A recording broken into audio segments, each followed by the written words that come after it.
은밀한 극장 한 북한 청년의 고백. 제 이름은 김철입니다. 2025년 지금 저는 평양에서 작은 IT 수리점을 운영하고 있습니다. 28세. 겉으로 보기엔 평범한 장사꾼이죠. 하지만 제 이야기는 평범하지 않습니다.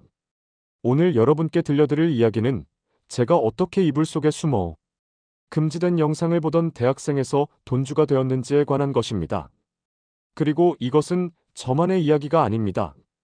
이것은 한국 드라마가 북한의 한 세대를 어떻게 바꿔놓았는지에 대한 이야기입니다. 제1부 이불 속의 극장.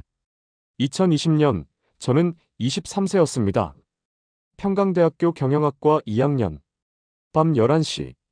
평양의 거리는 어둠에 잠겨 있었습니다. 가로등은 희미했고, 간간히 인민반 순찰대의 발소리만 복도를 울렸습니다. 저는 낡은 아파트방 침대에서 두꺼운 솜니부를 머리 위까지 뒤집어 쓰고 있었습니다. 숨막히는 공간. 하지만 이 안에서만큼은 제가 자유로웠습니다. 조심스럽게 외투 안주머니에서 낡은 MP4 플레이어를 꺼냈습니다. 그리고 엄지손가락만한 USB 메모리. 테이프로 2번 감겨 있어 눈에 잘 띄지 않는 것.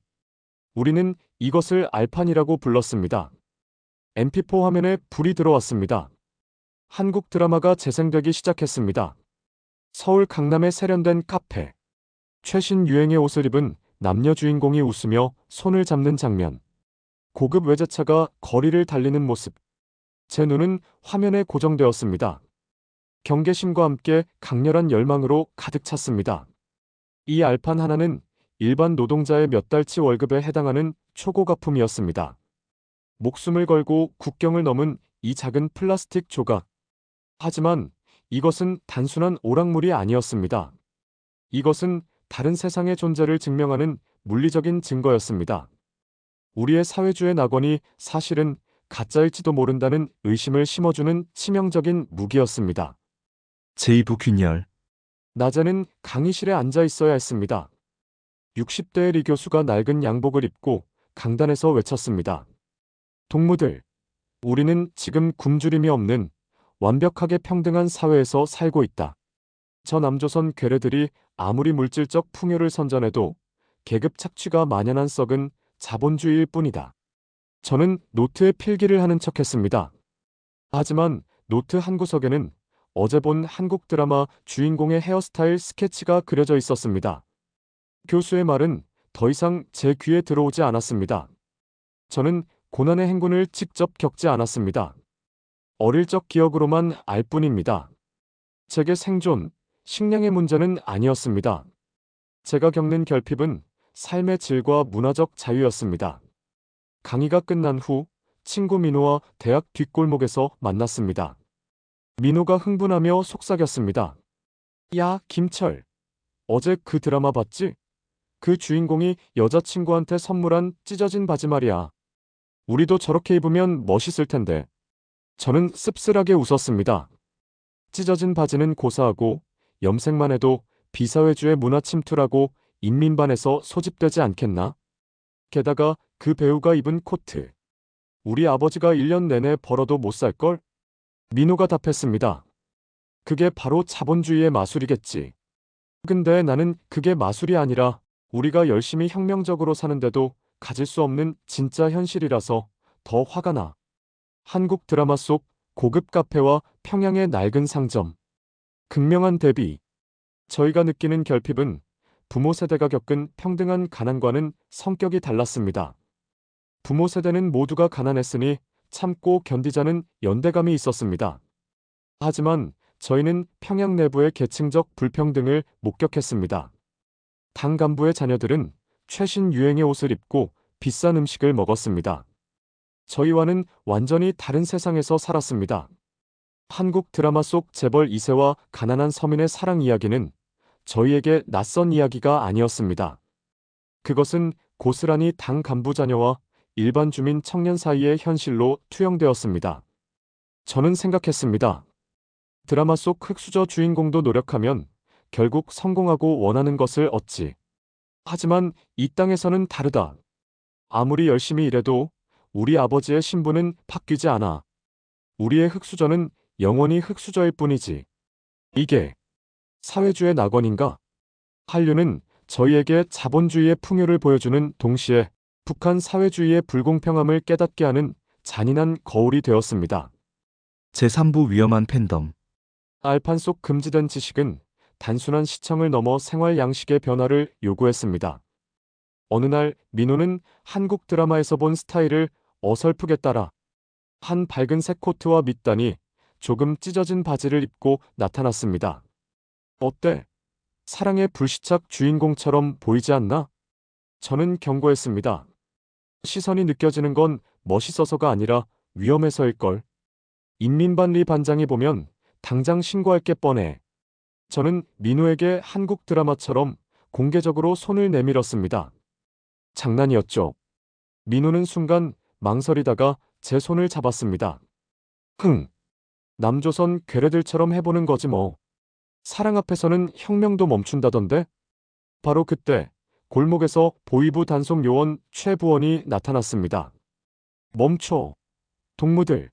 너희 지금 뭐 하는 건가? 그 옷차림은 뭐고? 민호는 손을 황급히 놓았습니다. 긴장감과 공포. 북한 당국은 2020년 반동 사상문화 배격법을 통해 한류 확산을 정치적 범죄로 규정했습니다. 하지만 저희는 굴하지 않았습니다. 저희는 단속을 피하기 위해 은어로 소통했습니다. USB에 비밀 폴더를 만들었습니다. 드라마 시청 시 친구를 불침번으로 세웠습니다. 이들에게 한류 시청은 단순한 오락이 아니었습니다. 체제에 대한 소극적인 문화적 저항이었습니다. 며칠 후 저희는 인민반 회의실에 소집되었습니다. 60대리 반장이 분노하며 말했습니다. 김철 동무, 민호 동무, 너희는 지금 혁명의 순수성을 더럽히고 있다. 남조선식 말투를 쓴다는 소문이 자자하다. 개인적인 사랑? 개인적인 욕망? 우리에게는 오직 당에 대한 충성만이 있을 뿐이다. 민호는 고개를 숙였습니다. 죄송합니다. 노년층은 저희의 행위를 비사회주의로 규정했습니다. 그들의 눈에 한국 드라마는 물질 만능주의와 퇴폐적인 개인주의의 상징이었습니다. 하지만 가장 큰 변화는 여성들에게서 나타났습니다. 제 친구 중 한 명이었던 영미가 말했습니다. 한국 드라마 속 여성 주인공들은 달랐어. 그들은 직업을 갖고 자신의 의견을 주장하고 심지어 남자 주인공에게 헤어지자고 먼저 말할 수 있었어. 저희는 드라마에서 여성도 주체적인 존재라는 새로운 개념을 배웠어. 당국은 통제를 강화했지만 이미 저희의 머릿속은 알판에 의해 깊숙이 침투당했습니다. 문화는 국경도 이념도 뛰어넘었습니다. 제4부 아버지와의 대화. 어느 저녁 제 인생이 바뀐 날이었습니다. 아버지와 낡은 상에 앉아 감자와 옥수수로 만든 소박한 저녁을 먹고 있었습니다. 아버지는 60대. 수염이 희끗하고 노동으로 거칠어진 손을 가지고 계셨습니다. 오늘 공장 자재 배급이 또 늦었구나. 당에 충성하는 것도 좋지만 자재가 없으니 뭘 만들겠냐? 저는 아버지가 피곤한 틈을 타 밥상 옆에 놓아둔 MP4 플레이어의 잠금을 해제했습니다. 실수였습니다. 소리가 커지면서 한국 드라마가 재생되었습니다. 드라마 속 어머니의 희생을 다룬 감동적인 장면이었습니다. 아버지. 죄송합니다. 저는 황급히 끄려 했습니다. 하지만 아버지는 저를 제지했습니다. 그냥 둬라. 남조선 괴뢰들의 선전물이라지만 저것이 무엇을 보여주는지 보자. 아버지는 화면을 묵묵히 응시했습니다. 드라마는 재벌가의 이야기였지만 그 중심에는 자식을 향한 부모의 무조건적인 희생이 담겨 있었습니다. 아버지가 나지막이 말씀하셨습니다. 남조선 것들이 저리 잘 산다 해도 결국 사람 사는 것은 매한가지구나. 저 아버지가 아들놈 때문에 저리 속을 끓이는 것을 보니 내가 네 고난의 행군 때 너희를 굶기지 않으려고 장마당 구석에서 벌벌 떨며 장사하던 마음이랑 무엇이 다르겠냐? 저는 아버지의 얼굴을 바라봤습니다. 아버지. 노년층은 한류를 자본주의의 불순물로 치부했지만 막상 접했을 때 가족의 같은 보편적인 가치를 발견했습니다. 아버지가 밥상 위에 옥수수밥을 만지작거리며 말씀하셨습니다. 당이 우리에게 약속한 것은 평등한 배급이었다. 하지만 배급이 끊긴 후 나 같은 놈은 가족을 먹여 살리려면 당에 충성하는 것보다 돈 버는 것에 더 목숨을 걸어야 했다. 아버지가 제게 시선을 맞추셨습니다. 너희 세대가 저런 화려한 세상을 보고 돈을 벌고 싶어 하는 것을 나는 욕할 수 없다. 돈이 없으면 여기서도 살 수 없는 세상이 되었으니 그날 밤 저는 깨달았습니다. 한국 드라마는 저희에게 자본주의를 보여주었지만 그것을 실천할 DNA는 이미 아버지 세대가 물려준 것이었습니다. 국가에 대한 봉사가 아닌 시장에서의 성공. 이것이 아버지 세대가 저희에게 물려준 숨겨진 유산이었습니다. 제오부 분기점. 1년 후 제 친구 영희가 탈북을 결심했습니다. 북한과 중국 국경의 강가. 어둠이 깔린 밤. 영희는 브로커와 함께 숨어 있었습니다. 준비됐습니다. 이제 건너겠습니다. 영희의 손에는 작은 집 뭉치가 들려 있었습니다. 낡은 옷가지와 USB 메모리 몇 개. 영희는 한국 드라마가 보여준 선택의 자유를 잊을 수 없었습니다. 그녀에게 한류는 자유로운 삶에 대한 환상이자 탈출의 직접적인 동기였습니다. 영희가 조용히 강물로 발을 담갔습니다. 며칠 후 저는 영희가 몰래 남긴 쪽지를 받았습니다. 철아, 나는 네가 알려준 알판 속 삶처럼 살고 싶다. 네가 여기서 성공하는 모습을 응원할게. 나는 자유를 찾아 떠난다. 너는 돈의 힘으로 자유를 쟁취해라. 저는 쪽지를 구겨쥐고 방안을 서성였습니다. 탈북을 향한 충동과 북한에 남아야 한다는 현실적인 생각이 충돌했습니다. 저는 결심했습니다. 나는 도망가지 않는다. 나는 여기서 성공한다.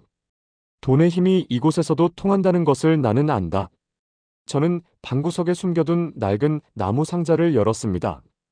그 안에는 알판 유통으로 모은 꽤 큰 돈뭉치가 들어 있었습니다. 그때 제 눈에 아버지의 낡은 서랍이 들어왔습니다. 무심코 열어봤습니다. 해진 낡은 수첩 한 권. 저는 조심스럽게 수첩을 펼쳤습니다. 물품 조달처, 중국 변방, 보이부 단속 시간표 분석, 최대 마진율, 계산법, 외화 환율 변동 추이, 장사꾼의 노하우와 재테크 전략이 빼곡히 적혀 있었습니다. 아버지. 이게 아버지의 혁명이셨군요. 아버지 세대가 저희에게 물려준 것은 혁명의 정신이 아니었습니다. 그것은 배급 경제가 붕괴된 후 가족을 지키기 위한 시장 생존의 지혜였습니다. 저는 한국 드라마에서 자본주의를 배웠지만 그것을 실천할 자본과 지혜의 뿌리는 아버지 세대의 장사꾼 DNA였습니다. 저는 아버지의 수첩과 제가 모은 돈뭉치를 함께 보며 결연한 표정을 지었습니다. 저는 더 이상 단순한 학생이 아니었습니다. 저는 내부의 돈주로 거듭나기로 했습니다. 제육부 5년 후. 2025년, 저는 28세가 되었습니다. 평양 시내에 제 IT 수리점을 열었습니다. 겉으로는 평범해 보이지만 깔끔하고 효율적으로 정돈된 가게였습니다. 저는 능숙하게 외국산 노트북을 수리하고 있었습니다. 이전보다 훨씬 세련되고 여유로워 보였죠. 민호가 가게로 찾아왔습니다. 철아, 이번에 들어온 눈물의 여왕 최종의 알판 말이야. 화질이 진짜 예술이더군. 저는 여유롭게 웃었습니다. 물론이지. 좋은 것은 그만한 가치를 지불해야 얻을 수 있는 법이니. 그리고 이제는 단순히 고화질이 문제가 아니야. 알판 속 정보의 희소 가치가 곧 돈이 되지. 저는 수리한 USB 메모리를 민호에게 건넸습니다.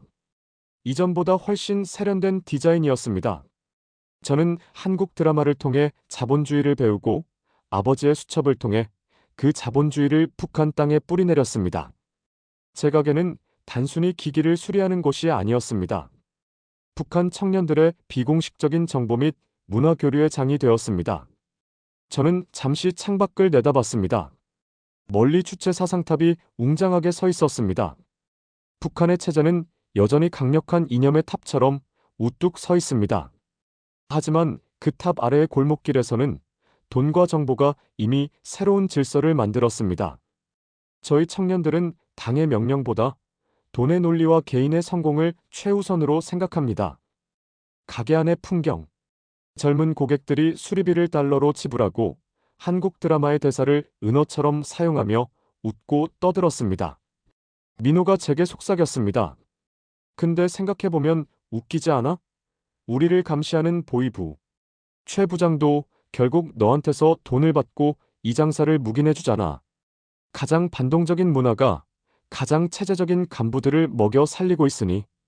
저는 답했습니다. 그게 바로 시장의 힘이야, 민호야. 이념은 공짜지만 권력은 돈을 먹고 살거든. 에필로그. 저는 아버지에게 물려받은 낡은 수첩을 만져봤습니다. 그 옆에는 최신형 스마트폰이 놓여 있었습니다. 노년층은 여전히 혁명의 순수성이 훼손되었다고 통탄합니다. 하지만 결국 그들이 배급이 끊긴 후 가족을 지키기 위해 만들어냈던 장마당의 힘이 저희 젊은 세대가 북한 사회의 통제를 뚫고 개인의 희망을 가질 수 있도록 한 원동력이었습니다. 한국 드라마는 씨앗을 뿌린 것이 아니었습니다.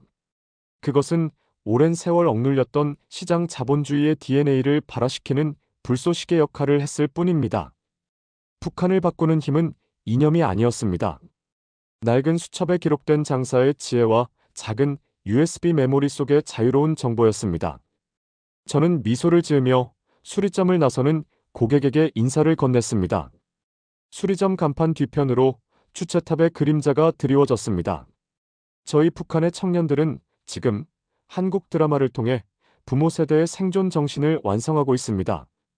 이것은 돈과 자유로운 선택이라는 자본주의의 유령이 이념의 땅을 어떻게 잠식해 들어갔는지를 보여주는 가장 생생한 증거입니다. 제 책상 위에는 두 개의 물건이 나란히 놓여 있습니다.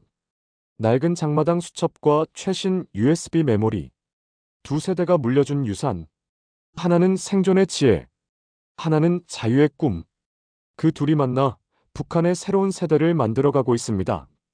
제 이름은 김철입니다. 이것이 제 이야기입니다.